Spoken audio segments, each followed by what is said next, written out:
जय श्री राधा, राधे राधे। आप सभी का हमारे YouTube चैनल में स्वागत है। आप सभी का भगवत गीता की श्रृंखला में स्वागत है। हमने पिछले श्लोक तक देखा कि अर्जुन कैसे अपने बंधुजनों के मोह में पड़ के युद्ध को हर तरीके से अनुचित घोषित कर रहे हैं। अब उसके बाद क्या होता है हम वो जानते हैं। सेना में उपस्थित शूरवीरों के साथ अपना संबंध बतलाकर अब अर्जुन किसी भी हेतु से इन्हें मारने में अपनी अनिच्छा प्रकट करते हैं और कहते हैं एतान्नहन्तुम् इच्छामि घ्नुतो अपि मधुसूदन अपि त्रैलोक्ये राज्यस्य हेतु किं न मोहि कृते। हे मधुसूदन, मुझे मारने पर भी अथवा तीनों लोगों के राज्य के लिए भी मैं इन सबको मारना नहीं चाहता, फिर पृथ्वी के लिए तो कहना ही क्या है। यहाँ पर अर्जुन यह कहना चाहते हैं कि मेरे पक्ष वालों की तो कोई बात ही नहीं है, परंतु जो विपक्ष में स्थित संबंधी हैं वह भी जब मैं युद्ध से निवृत्त हो जाऊंगा तब संभवतः मुझे मारने की इच्छा नहीं करेंगे, क्योंकि वे सब राज्य के लोभ से ही युद्ध करने को तैयार हुए हैं। जब हम लोग युद्ध से निवृत्त होकर राज्य की आकांक्षा ही छोड़ देंगे तब तो मारने का कोई कारण ही नहीं रह जाएगा। परंतु कदाचित इतने पर भी उनमें से कोई मारना चाहेंगे तो मुझे मारने की चेष्टा करने वालों को भी मैं नहीं मारूंगा। यहाँ अर्जुन ने कहा तीनों लोगों के राज्य के लिए भी नहीं, फिर पृथ्वी के लिए तो कहना ही क्या है। इस पर अर्जुन यह बात दिखलाते हैं कि पृथ्वी के राज्य और सुखी की तो बात ही क्या है। इनको मानने पर कहीं त्रिलोकी का निष्कंटक राज्य मिलता तो भी उसके लिए मैं इन आचार्य आदि आत्मस्वजनों को कभी नहीं मारता। यदि यहाँ यह पूछा जाए कि आप त्रिलोकी के राज्य के लिए भी उनको मारना क्यों नहीं चाहते, तो इस पर अर्जुन अपने संबंधियों को मारने में लाभ का अभाव और पाप की संभावना बतलाकर अपनी बात को पुष्ट करते हैं। निहत्य धार्त राष्ट्रान्न का प्रीति जनार्दन पापमेवाश्रयदस्मान् अद्वैताना तथाइना।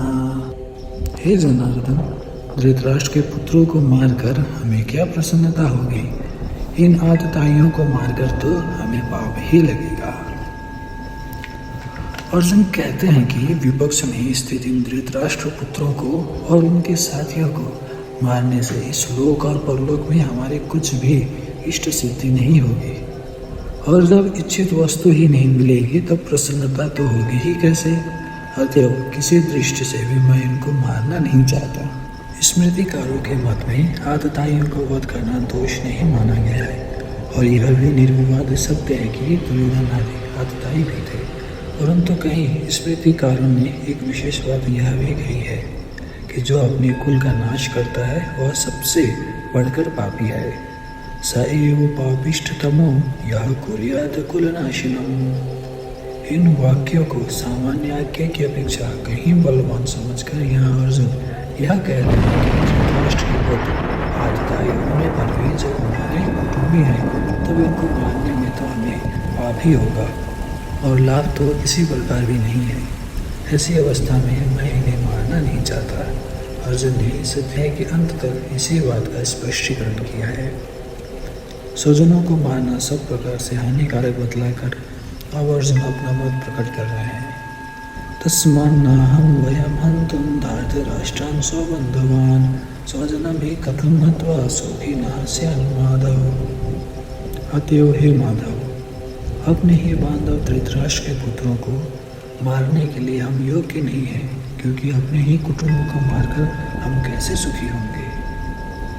इस श्लोक में तस्मात् पद का प्रयोग करके अर्जुन यह कह रहे हैं कि मेरी जैसी स्थिति हो रही है और युद्ध न करने के पक्ष में मैंने अब तक जो कुछ कहा है तथा मेरे विचार में जो बातें आ रही हैं उन सब से यही निश्चय होता है कि दुर्योधन आदि बंधुओं को मारना हमारे लिए सर्वथा अनुचित है। कुटुंब को मारकर हमें इस लोक या परलोक में किसी तरह का भी कोई सुख मिले ऐसी जरा भी संभावना नहीं है। अतएव मैं युद्ध नहीं करना चाहता। अब यहाँ यह प्रश्न हो सकता है कि कुटुंब नाश से होने वाला दोष तो दोनों के लिए ही समान है।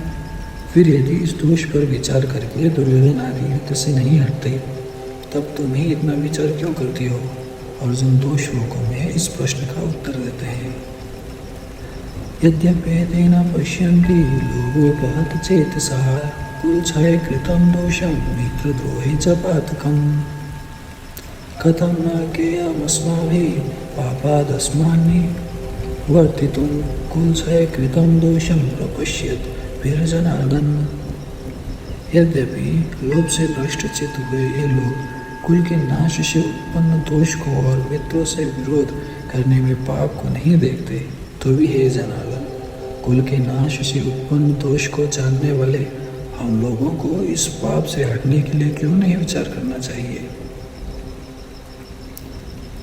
यहाँ अर्जुन के कथन का यह भाव है कि अवश्य दुर्योधन आदि का यह कार्य अत्यंत ही अनुचित है, परंतु उनके लिए ऐसा करना कोई बड़ी बात नहीं है, क्योंकि लोग ने उनके अंतःकरण के विवेक को नष्ट भ्रष्ट कर दिया है। इसलिए न तो वे यह देख पाते हैं कि कुल के नाश से कैसे कैसे अनर्थ और दुष्परिणाम होते हैं, और न उन्हें यही सोच पाता है कि दोनों सेनाओं में एकत्रित बंधुबान हो और मित्रों का परस्पर वैर करके एक दूसरे को मारना कितना भयंकर पाप है। और हम लोग जो उनकी भांति लोभ से अंधे नहीं हो रहे हैं और कुलनाश से होने वाले दोष को भली भांति जानते हैं, जानबूझकर घोर पाप में क्यों प्रवृत्त हो? हमें तो विचार करके इसे हट ही जाना चाहिए। कुल के नाश से कौन कौन से दोष उत्पन्न होते हैं, इस पर अर्जुन कहते हैं, कुलक्षये प्रणश्यन्ति कुल धर्म सनातनः धर्मे नष्टे कुलम कृष्णम धर्मो अभिभावत्। कुल के नाश से सनातन कुल धर्म नष्ट हो जाते हैं। धर्म के नष्ट हो जाने पर संपूर्ण कुल में पाप भी बहुत फैल जाता है। अपने अपने कुल में ही परस्पर से चली आती हुई जो शुभ और श्रेष्ठ मर्यादाएं हैं, इनसे सदाचार सुरक्षित रहता है और कुल के स्त्री पुरुषों में अधर्म का प्रवेश नहीं हो सकता। उन शुभ और श्रेष्ठ कुल मर्यादा को सनातन कुल धर्म कहते हैं।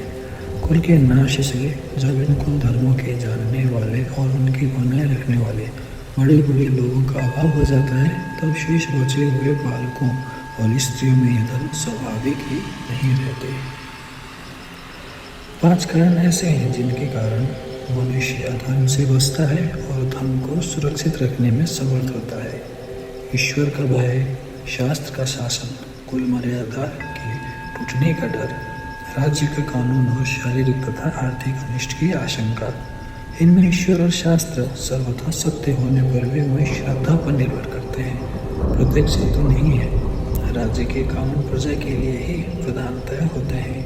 जिनके हाथों में अधिकार होता है वह उन्हें प्रायः नहीं मानते। शारीरिक और आर्थिक अनिष्ट की आशंका अधिकतर व्यक्तिगत रूप में हुआ करती है। एक कुल मर्यादा ही ऐसी वस्तु है जिसका संबंध सारे कुटुंब के साथ रहता है।